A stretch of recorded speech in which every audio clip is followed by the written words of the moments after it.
Hi, my name is Judge, and welcome to part 2 of our Taverns of Time mini set review. The 27 cards that were just introduced into the arena are originally from 2018, a part of the Caverns of Time event. Many of them have been changed regarding a vastly different power level, so we're going to take a look now at the second half of the cards, most of the class cards, all the classes aside from Hunter, Druid, which we did last video, and Demon Hunter, which does not get any cards or love for this event. Poor Demon Hunter, poor Illidan. So diving right in, we're going to start with Mage's cards, and I'm just going in the order that I see them here, but we're starting out with possibly the most powerful card to be released in this entire set, and that is Cavern Dreamer, the Mage card. Cavern Dreamer was, in 2018, a 2-mana 1/3. At the end of your turn, add a random spell that costs 2 or less to your hand. And so that spell can be from any single class as long as it costs 0, 1, or 2. It has potential to be added to your hand. For whatever reason, we have not gained 2 buffs on this card. This was already considered maybe the most powerful card last time, and now we get a 1-mana 1/4 version of Cavern Dreamer. There's some speculation that this might not have been intentional due to Matt London, the head of the modes section in Hearthstone, announcing the changes to these cards and saying that Cavern Dreamer was moving simply from a 1/3 to a 1/4, nothing about the 1 mana change, whereas every other card was accurate. So there's some speculation maybe this was meant to be a 2-mana 1/4, so even by the time you're watching this, maybe they employed a change, maybe not. As of right now, it is a 1-mana 1/4 at the end of your turn, add a random spell that costs 2 or less to your hand, and it's completely broken. Absolutely bonkers. I have seen people concede the game on turn 1 after their opponent starts with one of these. It's just unstoppable. There's some absolutely nasty things you can do with it, like getting a Bless immediately. You get a turn 2 6/6. Tons of different spells that are just insane with this, and on turn 1, 4 health, you're just not going to find an answer to it. Nothing I can really say. No weaknesses. You can't play around this card. Just hope your opponent low rolls and that you find an answer fast, because the card is out of control. Or just hope your opponent doesn't draw it until late in the game, because it definitely does get a little weaker as you head later into the game. Now, if this does end up costing 2 mana again, it's still really, really, really strong. It's still absolutely insane. 4 health on turn 2, still very tough to deal with. You go second, you coin this out. Kind of very similar results as to 1 mana, so probably this and Chrono Shot from last video I think are like really an extra tier above a lot of these cards. If you're playing Mage, you are not skipping this card. Insane. Next we have Consider the Past from Mage. It used to be a 4-mana spell. Add 3 random spells from the past to your hand. And now it's 3 mana, which I think makes a little more sense for the time, as we've gotten a lot cheaper value tools over the last 4 years. So I think that makes sense. Now, this is fun. There's not too much to say about this. 3 random spells, they could be good, they could be bad. 3 mana, 3 random spells is pretty good value. It's not a card you're going to play on turn 3, or you shouldn't. It's a late game value card, and that's great. Lots of strong spells in this pool. I'm not going to go as far and say like, wow, this card is busted, because, it's a very variant card. It's nowhere close to as powerful as Cavern Dreamer, but it's still really, really good. So, I don't know. It's also a fun card. You get a bunch of random spells from different classes. Great. There's going to be times where this is up against maybe something that you know is really good, and you're like, well, this is super fun, even though it's paying just mana to not do anything immediately. It's just a great amount of value. It's a very strong card, and super fun. I really like it. I really like that one. Paladin, we've got Blessing of Aeons. It is formerly a 1-mana spell, now a 0-mana spell. That is, give a minion at the end of your turn, gain +1/+1. This is interesting because obviously that can get to work real early on. Maybe you get a Slither Spear on turn 1 and you play this for 0 and get your Slither Spear growing immediately. If your opponent can't keep up, it's going to gain a lot of tempo. If you're curving out from right after that, it's going to gain a lot of tempo. However, this also has a really, really bad weak spot of it's going to be a 1 mana, give a minion +1/+1 often. Like a lot, it's going to be that, and that's really bad. So it's pretty much get this early before your opponent can actually do anything about it, or it's not usually gonna be good. Even if you play this behind a taunt minion in the late game, maybe it's a 1 mana 2/2. That's not good in the late game. So I feel like this looks like it should be really busted, and will be if you play it on turn 1 and your opponent doesn't have an immediate answer. But I don't think it's actually going to be as good as one might hope, as it's going to be answered and just be a weak buff in the mid to late game. And if it's strong, it just means you were already winning, so you didn't really need the buff in the first place, right? So I'm still going to draft it and try it as much as I can, like all these cards, but I don't think that one's actually as strong as the snowball potential might suggest. Paladin's second card is a 5 mana 5/5 dragon, and it has the text, when you draw this, summon a 1/1 wee whelp. I love this design. Okay, I stand vastly corrected. Actually, looking over here, it's actually a 6/6. That's a 5 mana. Okay, that's a 5 mana 7/7. I'm looking at right here. I was ready to tell you guys how this card just doesn't keep up with the current meta, but no, it's a 5 mana 6/6 with the effect. When you draw this, summon a 1/1 wee whelp, and that is a lot better. that is pretty good. So you get 7/7 total stats. Your 5 mana 6/6 comes down. It's not as strong as something like Knight Captain, but that card is ludicrous. But that's quite good. Extra ping with a 5 mana 6/6 body, and you get the dragon tag. I don't think it's as game breaking as some of the other cards we've looked at with like Cavern and Chrono Shot, but that seems like a very solid dragon. And I think that 1/1 does actually make more difference than people think. Solid card. Priest gets Reminisce. Add 2 random cards your opponent played in this game to your hand. Typical Priest things, right? I mean, there literally is Thoughtsteal that got, since 2018, buffed from 3 mana to 2 mana. And Reminisce does remain at 2 mana, so it's very similar to Thoughtsteal. You get a little bit more knowledge as to what you could steal. You could look for particular answers. I think it's a good card. Priest just cheaply steals opponents' things, and that's how they win a lot of games. But this isn't like better than a lot of cards we already know from Priest. So you get a little more info, but you also there's going to be small stuff that they played as well. Sometimes Thoughtsteal, they're going to have mulliganed for their small stuff, so maybe they'll have more big stuff in their deck. Whereas here, there's going to be Curve that they've played, and it's going to be maybe you get to steal some Explorers. There's definitely some huge hits. Maybe your opponent played a Colossal and you needed to come back. But I don't think it's that much better than cards like Thoughtsteal. It's fun. It's good. But not an extra level above. The other spell Priest gets is 1 mana, Ripple in Time. Discover a minion. If you play it this turn, it has Echo. I love this card. That is so much fun. So you've got multiple options here. You play it in the late game, ideally, and either you can choose one big minion. Maybe you discover a Colossal or something, and that's incredible. Maybe you discover something tiny that deals a little bit of damage, 2 mana or something, and you're dealing damage.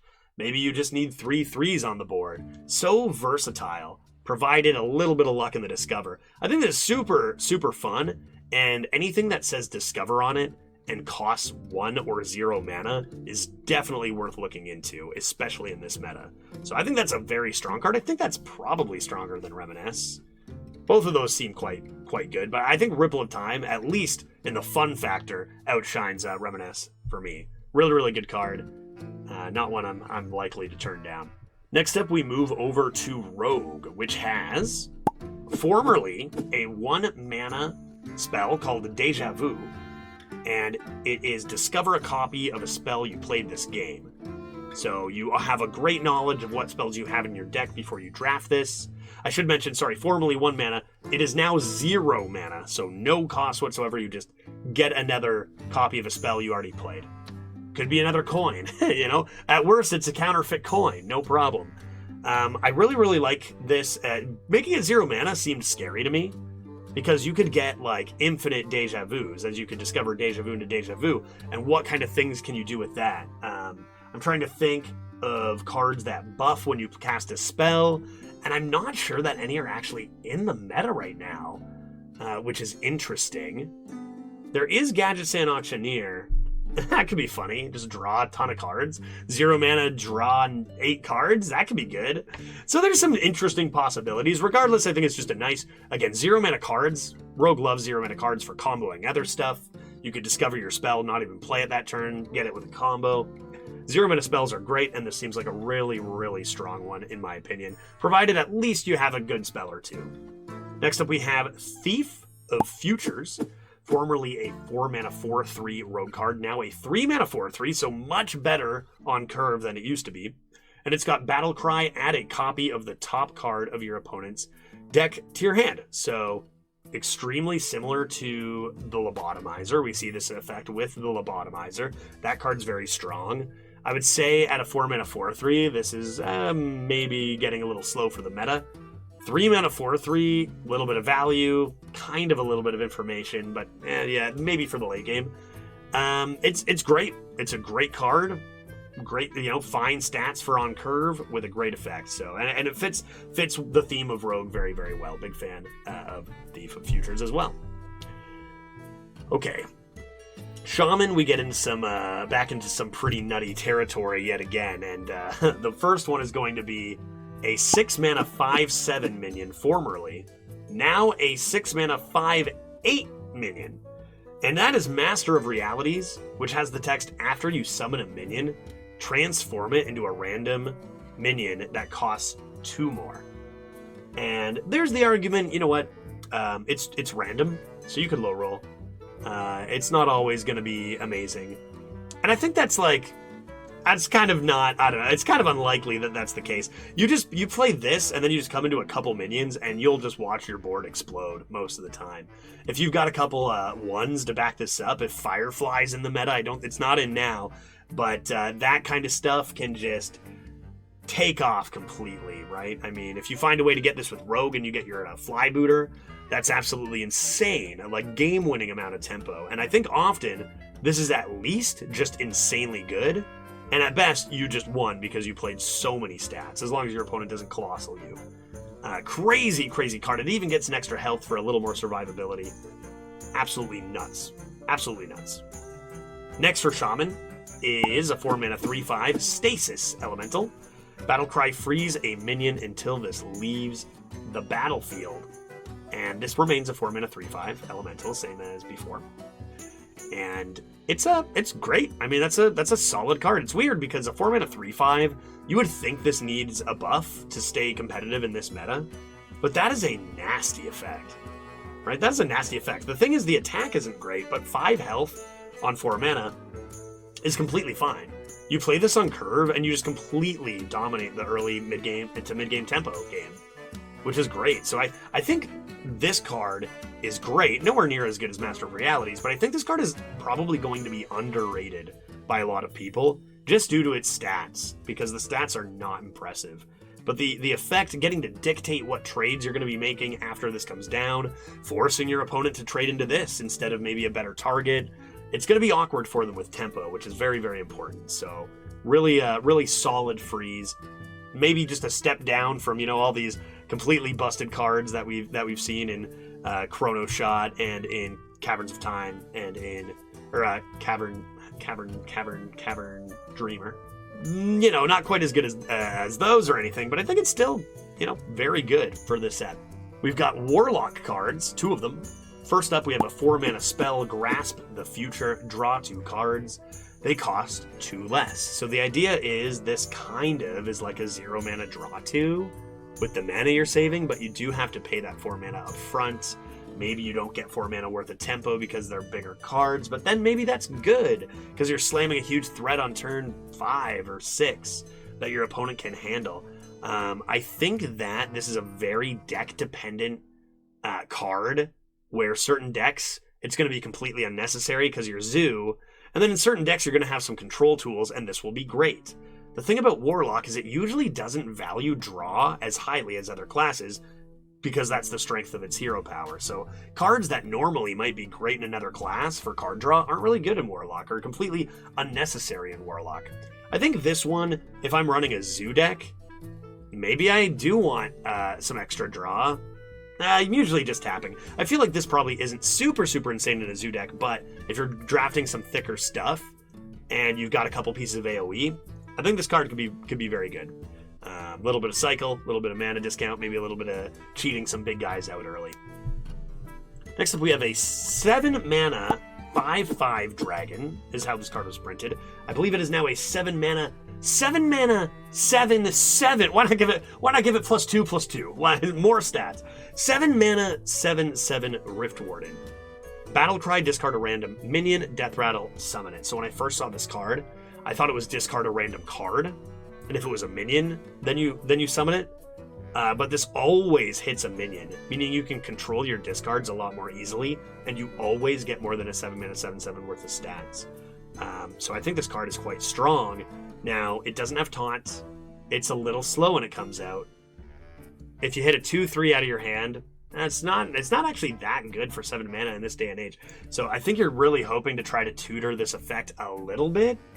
But the stats are there. I think it might be just slightly slow and inconsistent to be like considered a good card in this set.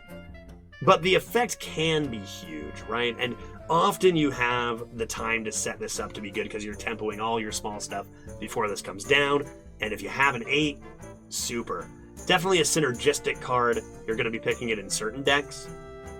The stats should be good enough, but I just don't think they are, right? A 7-mana 7/7, a War Golem that summons a whole other minion. Like, think about Cairn, right? That should be good enough. I think that the weakness of this is just there's not enough information. We don't know what minion we're going to Death Rattle. So it's going to be just a little too inconsistent. I'm going to put this at about average for the set. Probably a good card. Definitely can be insane if you have it in the right deck. All right, we're down to the last class. 2 more cards. Warrior, we have a 6-mana, formerly a 6-mana 5/6 dragon, Battle Cry. Discover a minion, give it +3/+3, and put it on top of your deck. This has now been buffed to be a 6/6 instead of a 5/6, so you get a little extra attack, which there's a decent amount of 6 health. 3 6s, 6 6s, breaking points out there. So it's a very relevant change in this meta. And the effect is super good. The effect is crazy good. +3/+3 on a minion is, that's a lot, right? Like, that's worth a lot. So the minion's body, the 6-mana 6/6 isn't huge, but your top deck's going to be amazing. Even if you whiff on the Discover, when you take a bad card and give it +3/+3, all of a sudden it's not a bad card anymore. If you hit a good card, oh, like, good heavens, it's going to be an insane draw. So I think this card is very, very strong. Even though it suffers from being technically slow, turn it comes down, it doesn't do a whole lot. The payoff is just so huge that this becomes just a really, really great card. Similar to kind of the way that Claw Machine looks like. It's a 6/3 rush. How good is that? It's just got so good of an effect that it's worth it. Worth saying that as well, you don't get to add the card right to your hand, so it's not like a discover and add it. You still have to draw, but again, +3/+3. And our last card is a warrior weapon called Fate Cleaver. It is a 4-mana 4/2 that has the text, after this kills a minion, destroy all copies of it wherever they are. So yes, that includes your own minions, so be careful if you have the same minion on your side of the board or in hand. Every single copy of it will die. So this weapon is fantastic. 4-mana 4/2 weapon is already great. We've seen that with Paladin. We've seen that with Demon Hunter. We already know that's a good stat line. Now, when your opponent plays, normally your opponent doesn't play like 2 copies of the same minion back to back, but there are a lot of cards that summon copies of themselves or cards that produce tokens that are all the same. And this Fate Cleaver will deal with all of those in one swoop. Also, your opponent plays a strong card and they happen to have one in their deck or in their hand that you don't want to see again, it's gone, which is a super, again, very, very cool effect. And I think this actually is more relevant than people think, especially with token production is particularly where this shines. That and certain cards that duplicate themselves. So really, really strong here. I mean, maybe this is just used to clear all the whelps after a raid boss Onyxia. You know, that case is actually so strong. You might think, oh, a Whirlwind does the same thing, but Fate Cleaver is so much more versatile. It can do so many different things. It can be 4 mana deal 8 to the face if you want it to be, right? So super versatile, really cool effect, very, very strong weapon. And that's the review. Thank you very much for watching. That's all 27 cards. Most of them seem like they're very, very, very cool designs, strong effects. Definitely a couple of weaker links, probably a few underrated, few overrated. Let me know if you disagree with any of my reviews here in the comments. If you think I missed anything important about these cards, I'd love to hear it. Don't forget to hit that subscribe and thumbs up button. Thank you very much, and we'll see you in the next video. My name is Judge. Whose name is Judge? My name is. Whose name is Judge? My name is That's a silly name. Judge. Okay, that's enough.